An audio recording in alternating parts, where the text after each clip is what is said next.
एक गांव में अशोक नाम का एक आदमी रहा करता था। अशोक अपने 20 साल के बेटे चंदन के साथ गांव के चौराहे पर मोमोज का ठेला लगाकर बेचता था। एक दिन की बात है, अशोक चंदन के साथ काम पर जा रहा था कि तभी उसकी 17 साल की बेटी अनीता उससे बोली, पिताजी, मुझे कुकिंग का कोर्स करना है और उसके लिए अलग से फीस जमा करनी है। अब ये कौन सा नया चोचला है? पापा, कुकिंग मतलब खाना बनाने का कोर्स। हमारे जमाने में ये बेकार की बातें नहीं हुआ करती थी।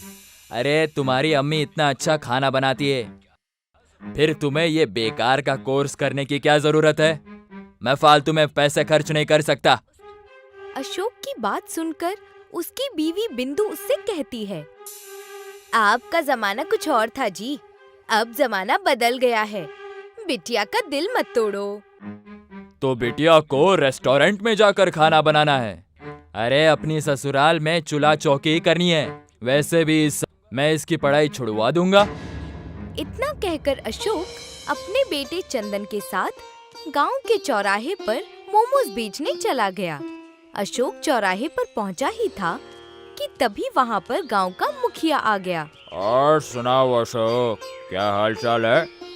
ऊपर वाले का एहसान है मुखिया जी। तुम्हारा बेटा चंदन तो अब काफी बड़ा हो गया है। अब तुम्हें इसके निकाह की तैयारी शुरू कर देनी चाहिए। वैसे भी तुम्हारे काम में अब हाथ बटाने लग गया है।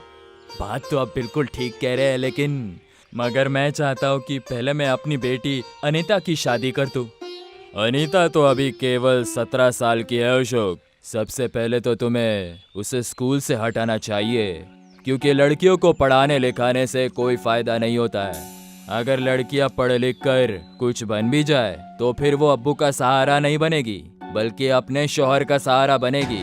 अब्बू तो बेचारा उनके शादी तले कर्ज में डूब जाता है, और बेटे हमेशा अम्मी अब्बू की हिफाजत करते हैं। आप बिल्कुल ठीक कह रहे हैं मुखिया जी। आज मैं अपनी बीवी से यही बात कह रहा था कि कल मैं अनीता को स्कूल से हटवा दूंगा। अगले दिन अनीता स्कूल जाने की तैयारी कर रही थी। तभी अशोक अनीता से कहता है, तुम्हें आज से स्कूल जाने की कोई जरूरत नहीं है अनीता। अब तुम घर पर चूल्हा संभालो। अशोक की बात सुनकर बिंदु नाराज हो जाती है। ये कैसे जाहिलों जैसी बातें कर रहे हैं आप? जाहिलों जैसी बातें नहीं कर रहा। वैसे भी कल अनीता की शादी हो जाएगी। भला इसके पढ़ने लिखने से हमें क्या फायदा होगा? आपने हमेशा अनीता से ज्यादा चंदन को तवज्जो दिया है।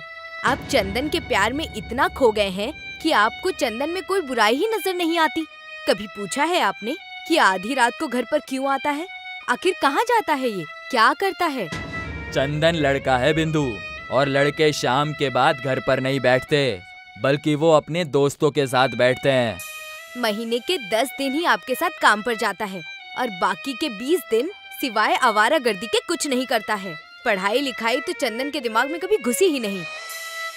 अपनी बीवी की बात सुनकर अशोक पैर पटकता हुआ चंदन के साथ गांव के चौराहे पर ठेला लेकर चला गया और गुस्से में चंदन से कहता है, मैं जानता हूँ तुम्हारी अम्मी बहुत जिद्दी है। वो अनीता की पढ़ाई किसी भी कीमत पर नहीं छुड़वाएगी। मेरी समझ में नहीं आता अब्बू कि आखिर अम्मी को मुझसे क्या दुश्मनी है। वो हमेशा मेरे खिलाफ आपको भड़काती रहती है। दिल छोटा मत करो। वो अभी जानती नहीं है ना कि लड़के ही अम्मी अब्बू का सहारा बनते हैं। लड़कियां तो पराई हो जाती है। वक्त ऐसे ही बीतता रहा। एक दिन अशोक चौराहे पर ठेला लेकर पहुंचा ही था कि तभी गांव का पंकज नाम का दबंग आदमी अशोक के पास आकर कहता है, तुम्हें जमींदार साहब ने याद किया है अशोक? जमींदार साहब को मेरी क्या जरूरत पड़ गई? ये तो तुम उन्हीं से जाकर पूछ लेना। अशोक तुरंत जमींदार की हवेली पर पहुंच गया।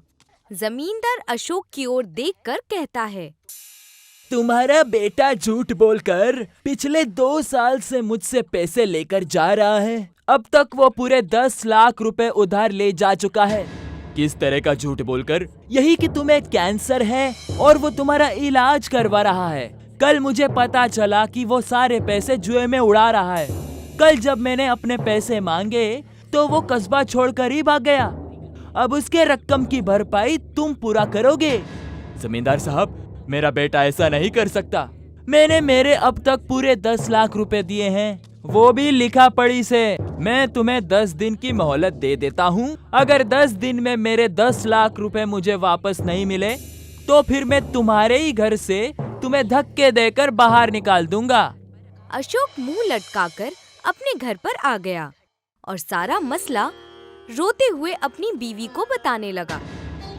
मेरी समझ में नहीं आ रहा बिंदु, अब मैं क्या करूं? मैं तो सड़क पर आ गया। अब मैं समझी कि चंदन रात में बैग लेकर कहाँ जा रहा था। वो भाग रहा था। गलती मेरी है बिंदु, तुमने ठीक कहा था। बेटे के मोहब्बत में मैं अंधा हो गया था। तभी अनीता अपने पापा से बोली, पापा आप मायूस मत होइए। चंदन भैया अगर आपका साथ छोड़कर चले गए तो क्या हुआ, मैं हूँ ना आपके साथ। लेकिन बेटी, तुम कर भी क्या सकती हो? पापा, माँ ने मुझे चुपके से कुकिंग कोर्स के लिए पैसे दिए थे। मैंने एक प्रैक्टिकल करके नई डिश बनाई है। मोमोज अब पुरानी डिश हो गई है। कल मैं गांव के बाजार में आपके साथ पान वाला डोसा बेचूंगी। बस आप मुझे बाजार से पान खरीद कर दे दीजिए। लेकिन बिटिया, जमींदार ने सिर्फ 10 दिन का वक्त दिया है। फिक्र क्यों करते हैं?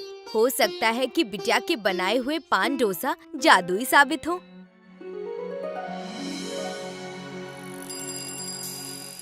अगले दिन अशोक ने बहुत सारे पान अनीता को लाकर दे दिए। अनीता ने सारे पान बारी बारी पीस कर एक पतला लेप बना लिया और अपने पापा के साथ बाजार में चली गई।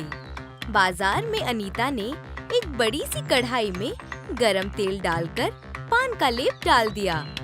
कुछ ही वक्त में वो एक चपाती जैसा बन गया और उसे डोसे का आकार देकर ऊपर से बहुत सारा मक्खन लगा दिया। कुछ ही वक्त में अनीता के बने हुए पान डोसे की महक चारों ओर फैल गई। तभी एक ग्राहक दौड़ता हुआ वहाँ पर आकर बोला, ये किस तरह का डोसा है? ये पान डोसा है। इस तरह के डोसे के बारे में तो ना कभी मैंने सुना है और ना कभी खाया है। एक बार जब इसे खाकर देखोगे तो इसका स्वाद कभी नहीं भूल पाओगे। एक डोसा कितने का है? डोसा 50 रुपए का है। मैं अपनी मालकिन के साथ यहाँ पर आया था, मैं अभी उन्हें यहाँ पर लाता हूँ। कुछ वक्त में वो ग्राहक एक खूबसूरत और सभ्य दिखने वाली औरत को वहाँ पर बुला लाया। वो सभ्य औरत अनीता से बोली, मैं पड़ोस के गांव के जमींदार की बीवी कजरी हूँ। 3 दिन बाद मेरी बेटी की शादी कलेक्टर से हो रही है। मैं इस गांव में किसी रसोइये की तलाश से आई थी जो कोई नया डिश बना सके। लेकिन तुम्हारा पान डोसा देखकर मुझे यकीन हो गया है कि इससे नई डिश कोई नहीं बना सकता। क्या तुम मेरे सारे बारातियों के लिए पान डोसा बनाकर तैयार कर सकती हो? हाँ हाँ, कर सकती हो ना। बस आप एक बार मुझे मौका देकर तो देखिए। ठीक है, अगर तुम्हारे बनाए हुए पान डोसा मेरे घर आए सारे बारातियों को पसंद आए तो फिर मैं तुम्हें इस काम के 15 लाख रुपए दूंगी। चलो मेरे साथ। अनीता अपनी माँ और पिता को लेकर कजरी के साथ उसके गांव में बनी हुई हवेली में चली गई और मेहनत से पान डोसा बनाने में जुट गई। 3 दिन के अंदर अनीता ने अपनी मेहनत और लगन से सारे बारातियों के लिए पान डोसे बनाकर तैयार कर दिया। एक बाराती पान डोसा खाकर चीखता हुआ कहता है, मैंने भारत के हर हिस्से में डोसे खाए हैं, लेकिन इससे लजीज डोसा मैंने कभी मेरे जिंदगी में नहीं खाया। सभी को अनीता के हाथ के बने हुए पान डोसे बहुत ही ज्यादा पसंद आए। ये देखकर कजरी खुश होते हुए अनीता से बोलती है, तुम बहुत ही मेहनती लड़की हो। तुम्हारी जगह यहाँ नहीं बल्कि किसी 5 स्टार होटल में होनी चाहिए। मैं तुम्हें 15 लाख रुपए देने के अलावा शहर के टॉप 5 स्टार होटल से पान डोसे का कॉन्ट्रैक्ट भी दिलवाऊंगी। कजरी ने अनीता को 15 लाख रुपए पकड़ा दिए। अनीता सारे पैसे अपने पापा को दे देती है। पापा, इन पैसों पर आपका हक है। अपनी बेटी की बात सुनकर अशोक की आंखों में आंसू आ गए। बिटिया, मैं तुम्हें जिंदगी भर बोझ समझता रहा, मैं हमेशा सोचता रहा कि बेटे ही अम्मी अब्बू का सहारा बनते हैं, लेकिन मैं गलत था। आज मैं समझ गया कि बुरा वक्त पड़ने पर अगर कोई काम आता है तो वो आती है सिर्फ बेटियां।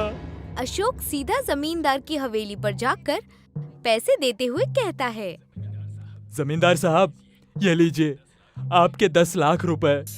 मैं जानता हूँ अशोक कि तुमने इतने जल्दी 10 लाख रुपए कैसे कमाए हैं। ऊपर वाला तुम्हारी जैसी बेटियां हर किसी को दे। कुछ दिनों बाद अनीता को शहर के एक सबसे बड़े 5 स्टार होटल में पान डोसा बनाने का ऑर्डर मिल गया और अशोक के दिन बदल गए।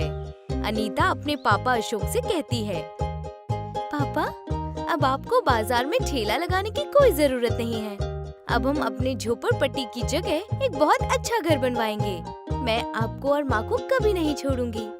अनीता की बात सुनकर उसकी माँ बिंदु अपने पति से बोली, मैं कहती थी ना कि हो सकता है बिटिया के बनाए हुए पान डोसा जादुई साबित हो। बिंदु की बात सुनकर अशोक मुस्कुराने लगा। सच भी यही था। अनीता के बनाए हुए पान डोसा अशोक के लिए जादुई साबित हुए थे। रमेश अपने ठेले पर हरे धनिये रखकर ग्राहकों को आवाज लगा रहा था, अरे ताजी ताजी धनिया ले लो। बिट्टू नाम का एक ग्राहक रमेश के पास आकर कहता है, भैया मुझे 10 रुपए का हरा धनिया दे दो। रमेश ने 10 रुपए लेकर हरे धनिये उस ग्राहक को दे दिए। भैया 10 रुपए के इतने कम हरे धनिये? भैया महंगाई बहुत है, लेकिन इतनी भी महंगाई नहीं है। ये क्यों नहीं कहते कि तुम मनमानी कीमत लगाकर ग्राहकों को ठग रहे हो? भैया मुझ पर यकीन करो, मुझे थोक में खुद ये हरे धनिये बहुत महंगे पड़े हुए हैं। इस पूरे कस्बे में केवल जमींदार ही हरे धनिये की सप्लाई करता है। रमेश की बात सुनकर बिट्टू दूसरे दुकानदार के पास चला गया और दुकानदार को 10 रुपए देते हुए बोला, भैया 10 रुपए के हरे धनिये दे दो। दुकानदार ने बिट्टू को 10 रुपए में धनिये दे दिए। बिट्टू वो हरे धनिये लेकर रमेश के पास आकर कहता है, तुमने 10 रुपए के मुझे थोड़े से हरे धनिये पकड़ा दिए और उस दुकानदार ने मुझे 10 रुपए के इतने ढेर सारे धनिये दिए। लाओ मेरे पैसे वापस करो। मुझे तुम्हारे हरे धनिये नहीं खरीदने। अब मैं तो क्या, पूरे कस्बे में तुमसे ये हरे धनिये कोई नहीं खरीदेगा। तुमने तो लूट मचा रखी है। बिट्टू नाराज होकर वहाँ से चला गया। रमेश शाम को अपने घर पर जाकर अपनी बीवी स्वाति से बात करने लगता है। मेरी समझ में नहीं आता स्वाति कि दुकानदार सस्ते में ढेर सारी धनिया ग्राहकों को कैसे देते हैं। इससे मेरे दुकानदारी पर बहुत बुरा असर पड़ रहा है। आपको पता नहीं कब अकल आएगी। अरे आप ये क्यों नहीं समझते कि वो जमींदार आपको महंगे हरे धनिये बेचता है और बड़े दुकानदारों को सस्ते हरे धनिये बेचता है। लेकिन इससे जमींदार को क्या फायदा होगा? जरा सोचिए, कुछ वक्त पहले हमारे गांव में हरे धनिये के न जाने कितने ठेले थे, लेकिन धीरे धीरे करके वो सारे ठेले खत्म हो गए।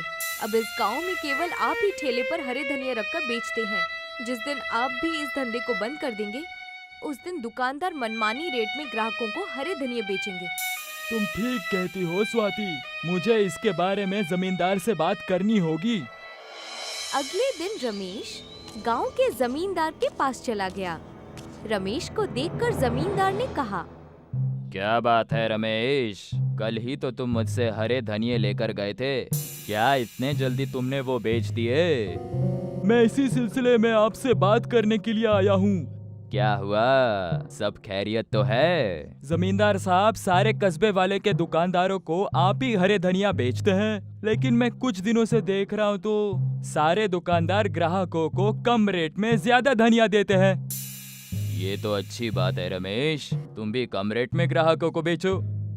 जमींदार साहब, दुकानदार ऐसा तभी कर सकते हैं जब आप उन्हें सस्ते में और मुझे महंगे में हरे धनिये दे रहे हो। तुमने बिल्कुल ठीक कहा रमेश, क्योंकि जितनी भी दुकानदार है वो सब नगद में मुझसे हरे धनिये खरीदते हैं और बड़े पैमाने पर इसका कारोबार करते हैं, और तुम ठेला लगाकर उन सब की दुकानदारी खराब करते हो। इसीलिए तुम आज से हरे धनिया बेचना बंद कर दो। ये तो बहुत गलत बात है जमींदार साहब। इसका मतलब मेरी बीवी बिल्कुल सही कह रही थी। आप छोटे दुकानदारों को खत्म करके बड़े दुकानदार वालों को बढ़ावा दे रहे हैं। तुम्हारी हिम्मत कैसी हुई मुझसे इस तरह से बात करने की? आज से तुम्हें कोई हरा धनिया वनिया नहीं मिलेगा। जाओ, जाकर और कोई धंधा देखना शुरू कर दो। जमींदार ने रमेश को बेइज्जत करके अपनी हवेली से बाहर निकाल दिया। अगले दिन से रमेश ने ठेला लगाना बंद कर दिया और बड़े दुकानदारों ने अपनी मनमानी शुरू कर दी। कुछ दिन बाद बिट्टू एक दुकानदार के यहाँ पर हरा धनिया लेने के लिए गया। मुझे 10 रुपए के धनिया दे दो। दुकानदार ने न के बराबर धनिया बिट्टू को पकड़ा दिया। अरे ये क्या? 10 रुपए के इतने कम हरे धनिये? इतने रुपए में सिर्फ इतने ही मिलेंगे। जानते भी हो हरे धनिये के रेट आसमान छू रहे हैं। मैं इतने महंगे हरे धनिया नहीं खरीद सकता। तो फिर अपने खाने में हरे धनिया खाना बंद कर दो। रमेश इस मंजर को बहुत गौर से देख रहा था।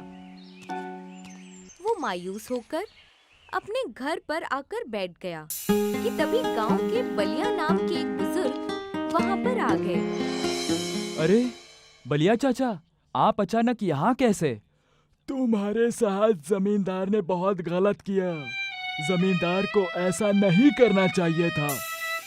क्या कहूँ चाचा, मैंने सुना है कि किसी जमाने में आप अपने खेत में बड़ी तादाद में हरे धनिया उगाया करते थे। उस दौर में दुकानदारों को हरा धनिया मुफ्त में दिया करता था। लेकिन अब जमाना बदल गया है ना चाचा।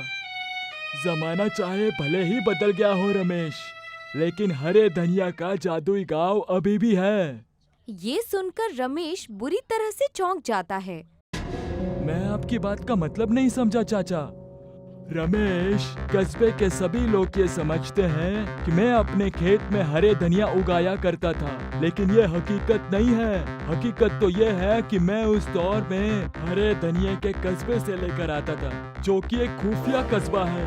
उस खुफिया हरे धनिये के कस्बे का दरवाजा कहाँ से खुलता है, ये सिर्फ मैं जानता हूँ।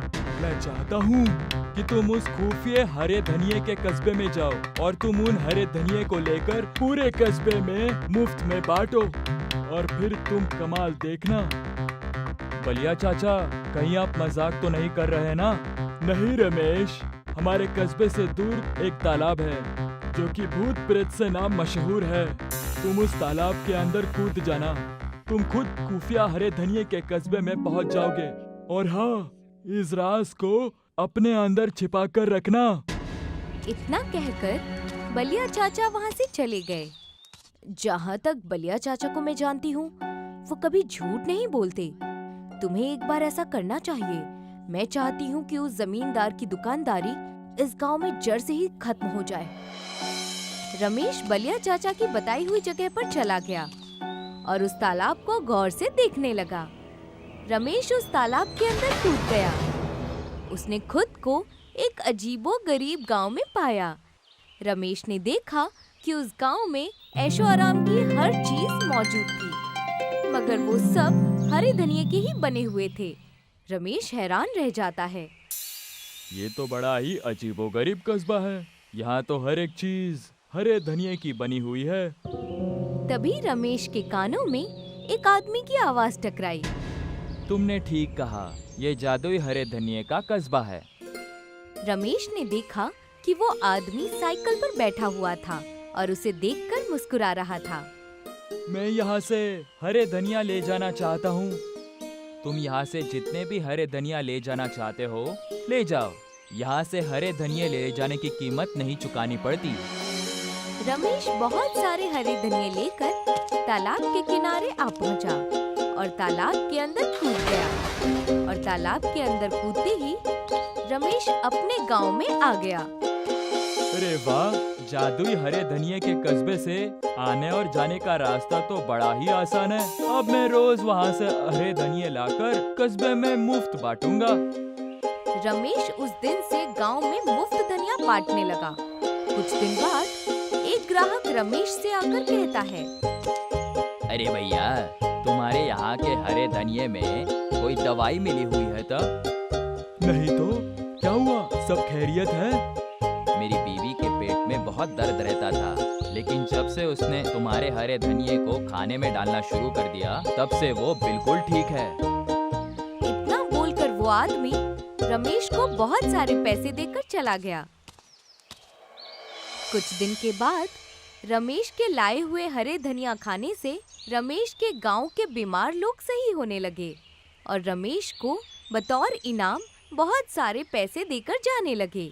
जमींदार गुस्से से आग बबूला हो उठा और अपने आप से कहा, आखिर ये 2 कौड़ी का रमेश अपने आप को समझता क्या है? इसकी वजह से मेरा सारा धंधा चौपट हो रहा है। मैं इसे छोड़ूंगा नहीं, मैं इसे सबक सिखा कर रहूंगा। इतना कहकर जमींदार गुस्से से बाजार में उस जगह पर चला गया जहां पर रमेश अपना ठेला लगाता था। रमेश, तुम्हारी वजह से मेरा धंधा चौपट हो गया है। मैं तुम्हें कल तक का वक्त देता हूँ।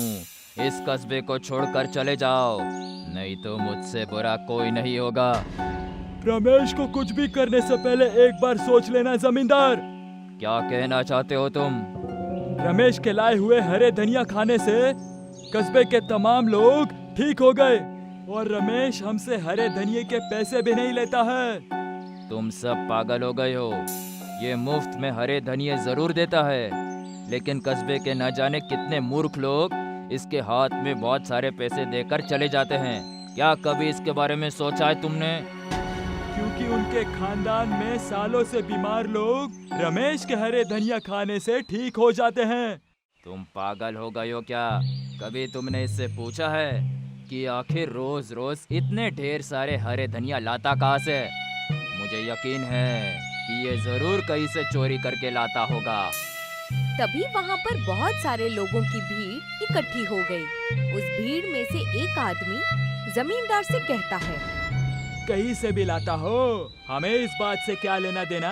हम सिर्फ इतना जानते हैं कि इसके हरे धनिया खाने से लोग ठीक हो रहे हैं। अब यहाँ से सीधे तरीके से चले जाओ जमींदार, नहीं तो ये भीड़ देख रहे हो ना, ये तुम्हें मारने के लिए ही इकट्ठा हुई है।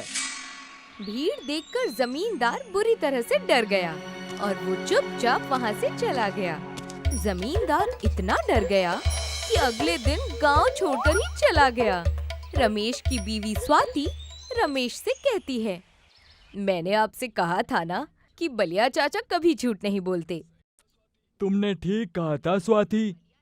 तभी वहाँ पर बलिया चाचा आ गए और रहस्यमयी अंदाज में मुस्कुराते हुए रमेश की ओर देखकर बोले, क्या कहा था मैंने तुमसे? उस जादुई हरे धनिये के कस्बे से हरे धनिया लाने के बाद उसका चमत्कार देखना। बलिया चाचा की बात सुनकर रमेश और उसकी बीवी दोनों हंसने लगते हैं।